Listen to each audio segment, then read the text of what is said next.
بسم اللہ الرحمن الرحیم. السلام علیکم ٹو آل آف یو. محسن بھٹی صاحب نے بڑی اچھی باتیں کی، عمران صالح نے بہت اچھی باتیں کی. چراغ جلانے کی بات ہے، اصل چیز ہے انما الاعمال بالنیات، یقیناً اعمال کا دار و مدار نیتوں پہ. اب ہمارے ساتھ آج ہم نے مدعو کیا ہے یحییٰ صاحب کو بھی، جن کے ماشاءاللہ 300 کیٹل کا فارم ہے، اور وہ کہتے ہیں کہ جی ہم نے فیکٹری آؤٹ لیٹ بنایا ہوا ہے اور وہاں سے گوالے لے جاتے ہیں اور ہمیں ہماری پرائس دے جاتے ہیں. اب وہ ان کا ایمان وہاں تک، آگے کی ذمہ داری گوالا کیا کرتا ہے اس کے لیے ان جواب دہ نہیں ہے، نہ ان سے پوچھا جائے. عمران صاحب یہاں سے جو چیز بنا کے دے رہے ہیں فارمر چیز، اس کی جواب دے.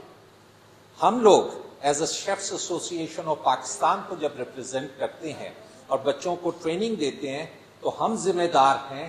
ان بچوں کی کیریکٹر بلڈنگ کے لیے. سب سے پہلے کہ ان بچوں کو یہ فیڈ کیا جائے کہ بیٹا اچھے اور برے میں تمیز کیا،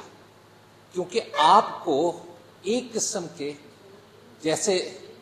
صحیفے سے صحافی نکلا ہے کہ اس کا بہت بڑا درجہ ہے،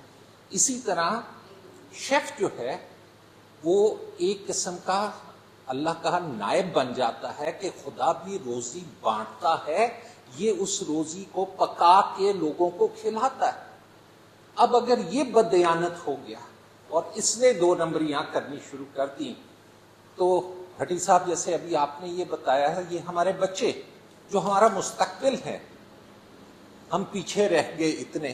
تو اس کا مطلب یہ ہے جو 5 گنا ہمارے سے بڑا ہمارا نیبر ہے تو وہ بے شک ہم 5 وقت کے نمازی کلمہ گو ہو کے ہم سے تو وہ ہندو بہتر، وہ اپنے بچوں کو گند نہیں کھلا رہا. تو آج کے بعد ہم اس پلیٹ فارم کی توسط سے یہی کریں گے کہ دیکھیں ہم 22 کروڑ لوگوں کو نہیں بدل سکتے، مگر میں ایز اے شیفس ایسوسی ایشن کا وائس پریزیڈنٹ، میں ایز اے ان استاد، میں کم از کم جو میرے نیچے پنیری آ رہی ہے میں اس کو گرو کروا رہا ہوں کہ اچھے اور برے کی تمیز بتا رہا ہوں. تبھی میری بچیوں نے مجھے اپنی ڈیلی رپورٹ میں بتایا کہ سر جہاں پہ آپ نے ہمیں بھجوایا ہوا ہے وہاں چائنیز کھانوں میں اجینوموٹو آج بھی ڈل رہی ہے، جبکہ MSG مونوسوڈیم گلوکومیٹ بہت عرصے کا دنیا میں بین ہو چکا ہوا ہے. تو سر بتائیے. میں نے کہا بیٹا آپ کو انٹرنشپ پہ بھیجا ہے، اپنے کام سیکھنا ہے، تو آپ ان کو جو بنا رہے ہیں انہیں بتائیے. انہوں نے کہا ہم نے انہیں بتایا، ان کی کان پہ جو نہیں رینگی. تو میری آپ لوگوں سے اس پلیٹ فارم کے توسط اور سارے جو سن رہے ہیں آئندہ سے یہی ایک درخواست ہوگی کہ اپنی ڈائریکشن سیدھی رکھیے، اپنی ڈائریکشن سیدھی رکھیے. اور یہ کبھی ہو ہی نہیں سکتا کہ آپ کے اوپر امتحان اور آزمائشیں نہ آئیں،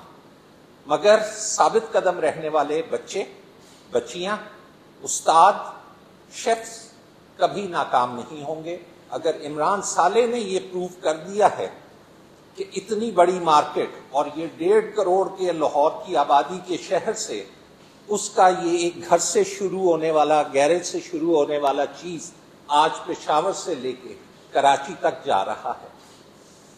تو یہ آپ کے سامنے زندہ مثال ہے کہ گھر کے گیرج سے نکل کے جس کے پاس اتنا بڑا اللہ تعالیٰ نے انفراسٹرکچر دے دیا اور ساتھ اچھے لوگوں کو اچھے لوگ ہی اٹریکٹ کرتے. تو کیونکہ یہ خود اچھا ہے تو آج اچھے لوگ اس کی طرف کھینچے چلے آئیں گے اور ہم آئے تو بائی ڈیفالٹ ہم بھی ان کی توسط سے اچھوں میں شامل ہو گئے، کیونکہ ہمیں یہاں 2 نمبری اور 4 نمبری نام کی چیز کچھ نظر نہیں آئی. مگر آج کے بعد اگر ہم نے اپنی نسلوں کو پروان چڑھانا ہے تو میں اپنی بیٹیوں کو، میں اپنے بچوں کو یہی کہوں گا کہ بیٹا وہ جو 3,500 روپیہ ڈاکٹر کی فیس دیتے ہو اور 3,500 روپیہ دوائیوں کا خرچہ کرتے ہو اور 3,500-4,000 روپیہ لیب کو دیتے ہو ٹیسٹوں کا، تو یہ تقریباً 11-12 ہزار روپیہ مہینے کا نہیں تو 3,000 روپیہ ہی ایک طرف الگ کر لو اور کہو کہ میں نے آج کے بعد اپنے بچوں کو فارمرز چیز اس لیے کھلانا ہے کہ یہ مجھے گارنٹی ہے کہ یہ 100% پیور ہے اور اس میں ویجیٹیبل آئل نہیں. اور پھر میں نے کھانے میں بھی خالص گھی انہی سے ہی لے کے میں نے یہ اس لیے خالص گھی پہ واپس بچوں کو لے کے آنا ہے جو 60 سے پہلے ہمارے ملک میں ہم سب کھایا کرتے تھے اور ماشاءاللہ بہت بڑے بڑے عہدوں پہ پہنچے, بہت بہت ترقیاں کی, کیونکہ ہم نے اپنے بچوں کو غلط فیڈ کیا. اس غلط فیڈنگ سے ان کی ہیلتھ گروتھ ریٹارڈ ہو رہی ہے. آج کے بعد اگر ہم یہ تہیہ کر لیں کہ ہم 3 سے 5 ہزار روپیہ ایک اپنا بجٹ مہینے کا الگ رکھ دیں اور یہ تہیہ کر لیں کہ ہم نے گھر پہ گوالے سے جو دودھ لینا ہے وہ ہم نے 100% پیور لینا ہے, چیز جو ہم نے لینا ہے وہ 100% پیور لینا ہے, جو آئل گھر پہ استعمال کرنا ہے وہ خالص گھی استعمال کرنا ہے, تو میں یہ آپ کو گارنٹی کرتا ہوں کہ انشاءاللہ تعالی ہماری آنے والی نسلیں دوبارہ سے ان سب کاموں میں ایکسل کرنا شروع کر دیں گے. Thank you very much.